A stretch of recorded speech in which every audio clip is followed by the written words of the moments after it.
Olá, pessoal. Eu sou o Gullit. Eu sou um dos autores do trabalho intitulado Análise de risco para operacionalização de uma sala de segregação de rejeitos. Vou compartilhar aqui a tela para a gente começar a explanação sobre o trabalho. Um minutinho.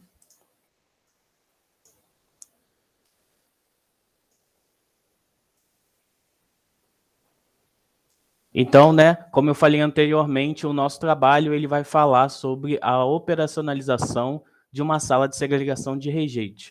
Então, a gente teve o intuito, avaliar cenários de riscos, tanto de rotina quanto de acidente, para tentar operacionalizar a sala sem que haja necessidade da monitoração do efluente radioativo gerados no interior da sala. Esse trabalho foi feito por mim em conjunto com a química Angélica Perini Kipper. A gente trabalha juntos no Serviço de Proteção Radiológica da Fábrica de Combustível Nuclear das Indústrias Nucleares do Brasil, em Resende, no Rio de Janeiro. Então, antes da gente começar a falar necessariamente sobre a sala de segregação de rejeito, vou dar um overview um pouco sobre o que a gente chama de ciclo do combustível nuclear. O ciclo do combustível nuclear, ele reúne 7 etapas para a industrialização e produção de energia elétrica através da energia nuclear. Você tem desde a etapa de mineração, aonde você faz toda a mineração e beneficiamento do urânio encontrado em anomalias presentes no solo brasileiro. Esse urânio, na forma de pasta amarela chamada yellow cake, ele é convertido em um gás chamado hexafluoreto de urânio, o famoso UF6. Esse UF6, então, ele é enriquecido, onde você tem um processo que aumenta a concentração do urânio 235, que é o urânio físsil, em razões de 0,7% até 5%, com o intuito de produção de energia elétrica. Ele vai para a etapa de reconversão, onde ele retorna, agora já enriquecido para a forma de pó de dióxido de urânio. Esse pó é, então, prensado, sinterizado e retificado para a produção de pastilhas, que são colocadas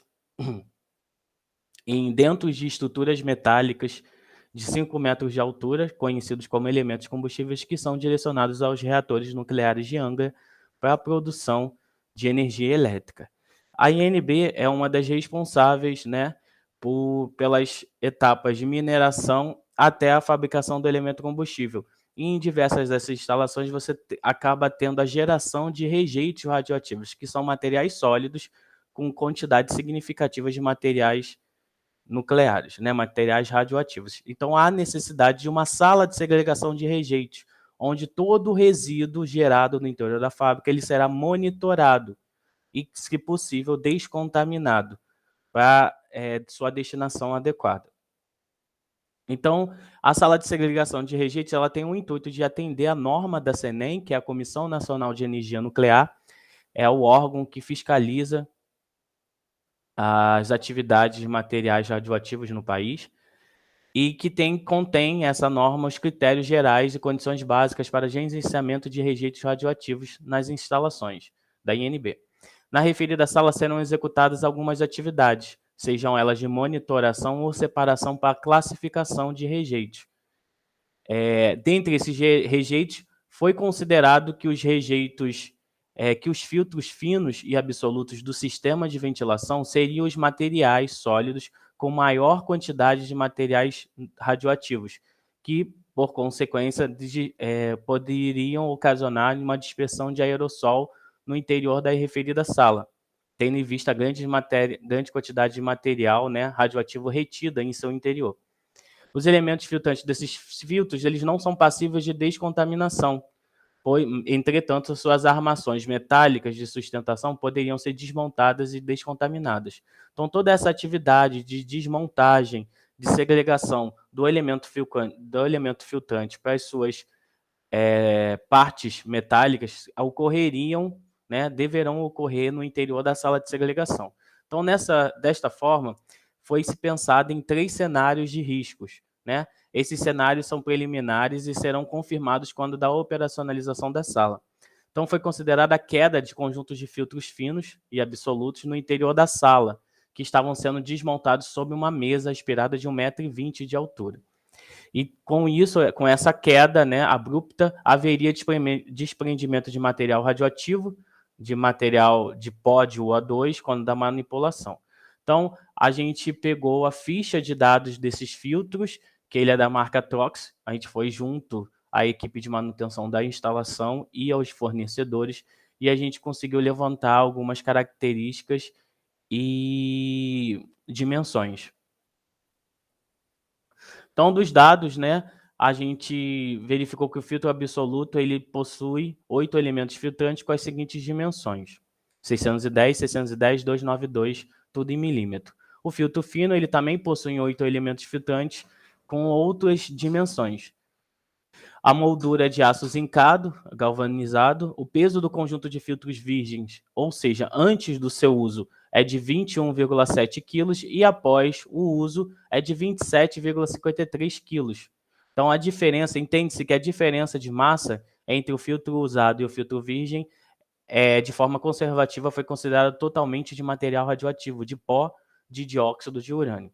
Então, o material retido no elemento filtrante seria o O2, e ele tem a densidade de 10,96 gramas por centímetros cúbicos.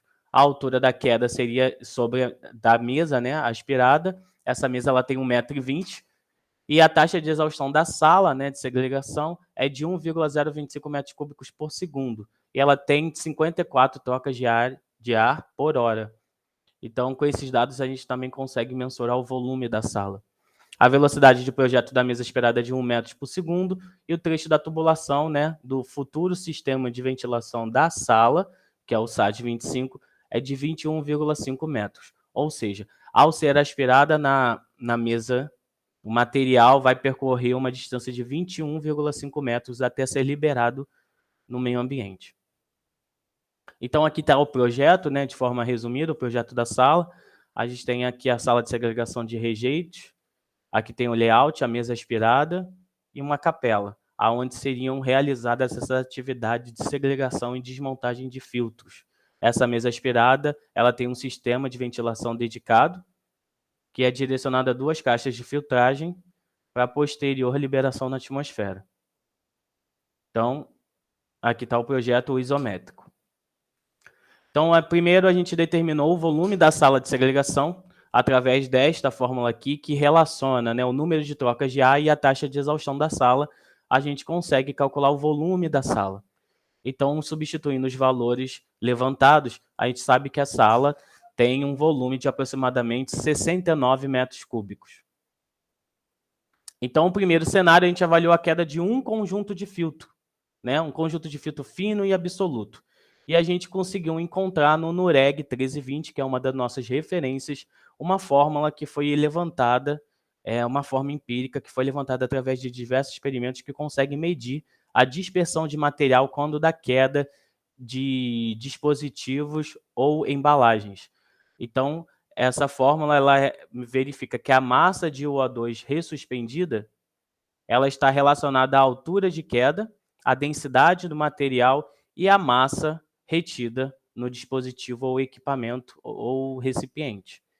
Então, a gente aqui substituiu todos os dados que foram levantados. A gente considerou que a diferença de massa entre os filtros após a troca e os filtros virgens seriam totalmente de material radioativo, mais um fato conservativo. E substituindo os dados na fórmula, a gente verifica que a massa de OA2 que estaria em suspensão no interior da sala seria de 0,08 gramas. E a concentração, então, de urânio, a gente, de forma conservativa, considerou que toda a massa de UO2 ressuspendida na sala seria uniformemente distribuída em todo o seu volume. Então, a gente considera uma concentração de U, agora não mais de UO2, somente massa de U, de urânio, considerando que 88,148% da massa do UO2 é relativo diretamente ao urânio e que todo material seria enriquecido até 5%. A gente calculou a concentração de urânio no interior da sala, dividindo a massa em suspensão e em seu volume, e depois a gente considerou a atividade, né, a concentração de atividade no interior da sala, considerando enriquecimento de 5%. A gente teria uma concentração de 1,710 a 2 bequeréis por metro cúbico. O segundo cenário antes da gente avaliar os resultados, ele já está envolvendo, né, uma queda de 2 conjuntos de filtros. E como a gente percebe que a equação ela é linear, a gente tem simplesmente o dobro de massa ressuspendida de O2. O mesmo acontece com o dobro da concentração de urânio no interior da sala. Então, agora a gente tem em termos de 2,14, 10 a mais 2, 10 a 2 bequeréis por metro cúbico. Então, comparando, né, esses valores com os limites de liberação, aqui a gente tem os limites de liberação de efluentes gasosos praticados na INB. A gente consegue ver aqui que em operação normal a gente tem um curto termo de 7, 10 a menos 2, e anual de 1,20, 10 a 7. De investigação, 7 a 10 a menos 2, e anual de 1,2, 10 a 8. Então, comparando os valores de liberação com o nível, né, os valores encontrados com o nível anual de operação normal, que seria o de 1,2, 10 a 7, ele só representa o cenário 1, 0,06% desse limite anual. E o mesmo com relação ao nível de investigação, que é o nível quando excedido é necessário, né, a investigação e a análise de causa raiz, bem como a proposta de ações corretivas. E ele também continua bem abaixo desses limites, tanto cenário 1 quanto cenário 2, mostrando, né, que em termos de liberação de efluente, os valores praticados no interior da sala são muito pouco significativos, representando menos de 1% dos nossos limites anuais de liberação. Com relação ao cálculo de dose efetiva indoor, ou seja, para algum indivíduo que esteja no interior da sala, utilizamos alguns parâmetros e calculamos a dose em 2 métodos diferentes, um analítico, outro através do software Mondal. Então, a gente calculou uma dose efetiva por inalação, a pessoa respirando, estando no interior da sala, quando da ocorrência do cenário 1 e do cenário 2, durante 67 segundos, que seria o tempo para a troca completa de ar no interior da sala. E a gente considerou que a taxa de inalação desse indivíduo seria de 2 metros cúbicos por hora e que ele não estaria utilizando nenhum EPI, ou seja, nenhum equipamento de proteção individual, tal como máscara, por exemplo. Então, no cenário 1, a dose ela seria de 33,01 microsievert, ou seja, 33,01 10 a menos 6 sievert, e no cenário 2, considerando o método analítico, de 66,03 microsievert, o dobro. O mesmo acontece no Mondal, que fica em termos de 36,06 e de 64,98 para o cenário 2.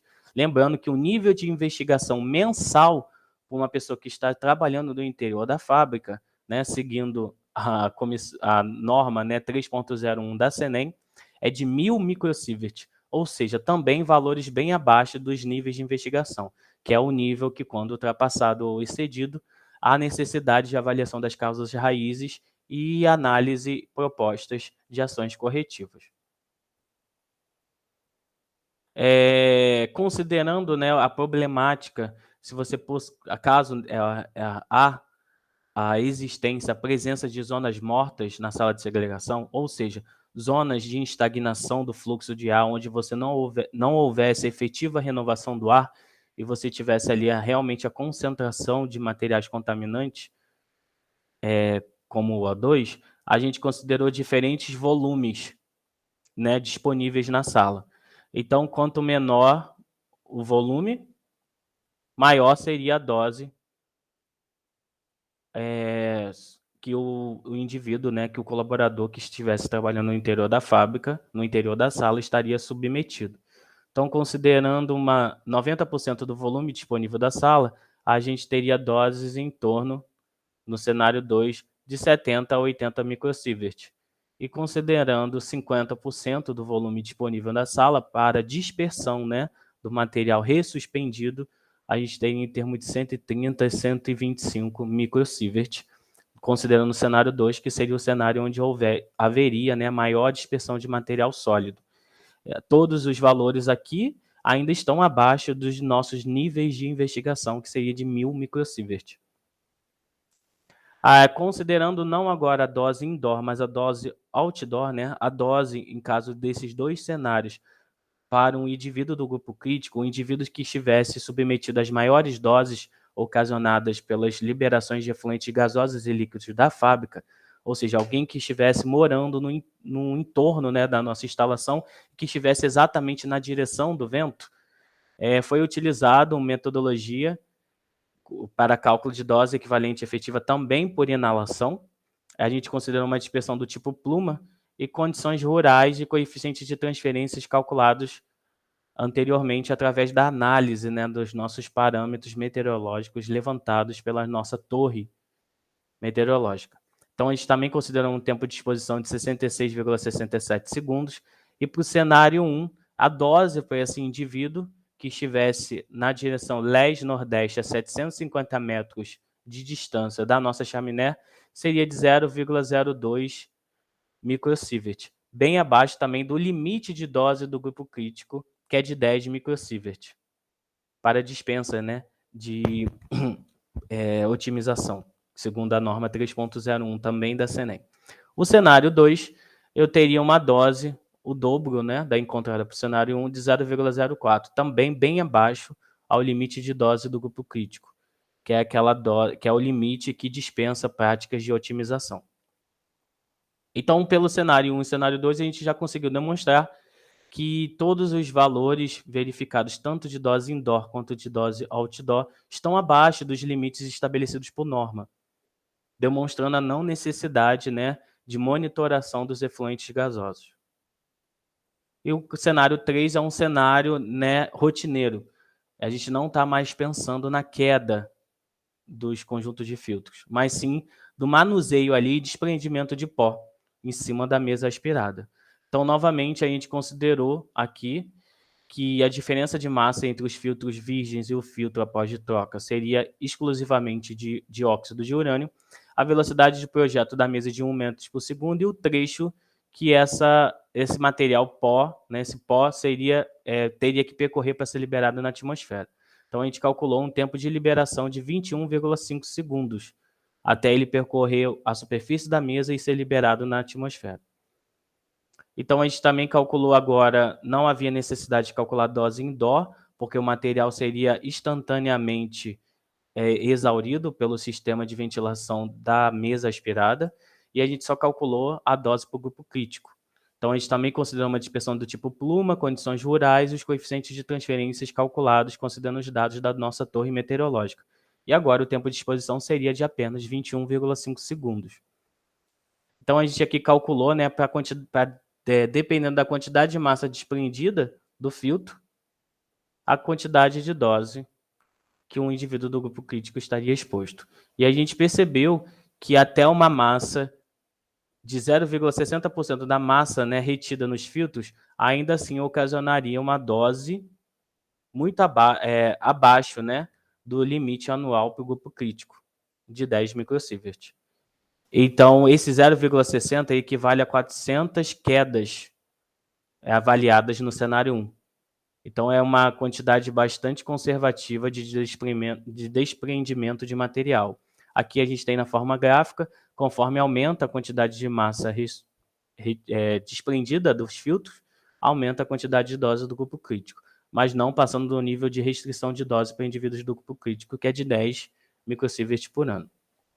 Então, como sugestão de medida de controle para a não monitoração da sala, a caixa de filtragem, né, será dotada de conexões para medição da pressão diferencial em cada caixa.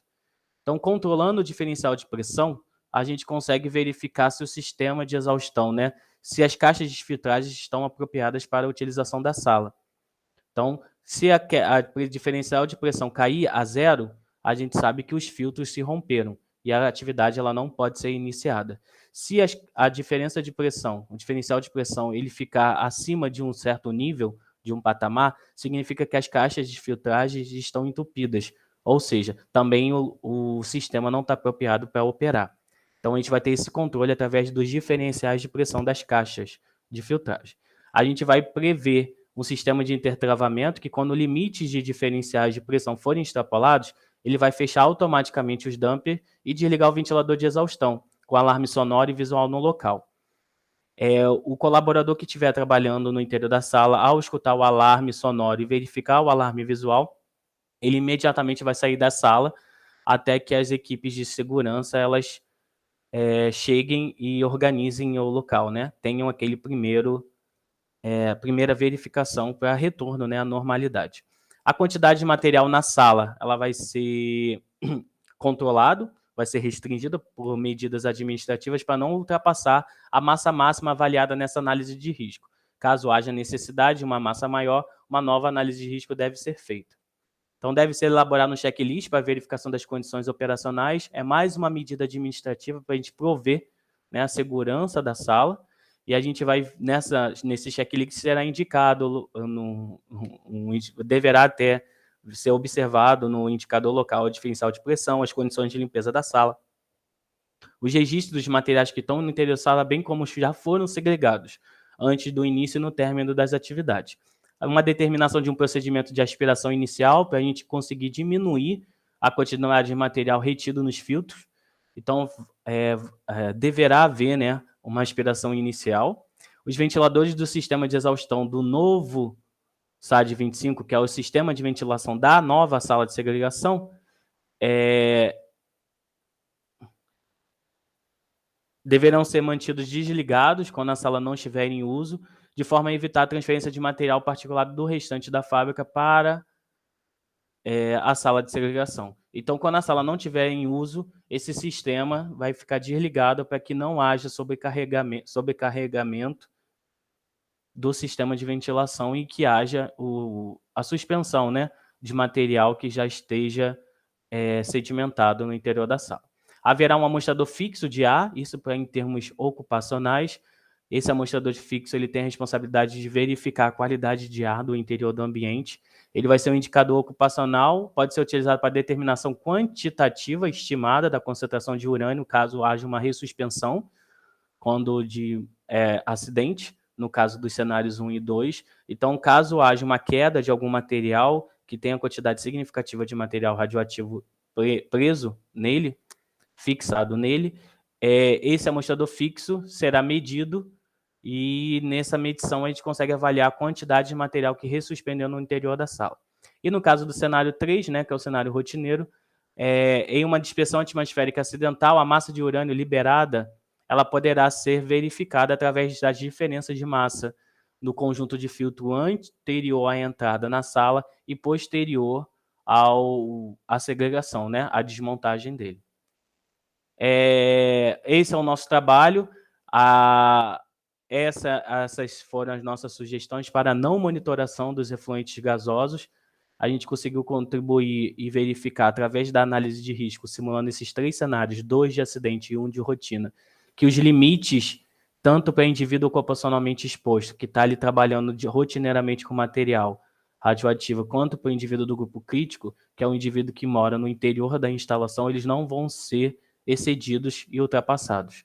E por isso, a gente entende que a sala não precisaria, né, ser monitorada. Essas são as nossas referências e muito obrigado.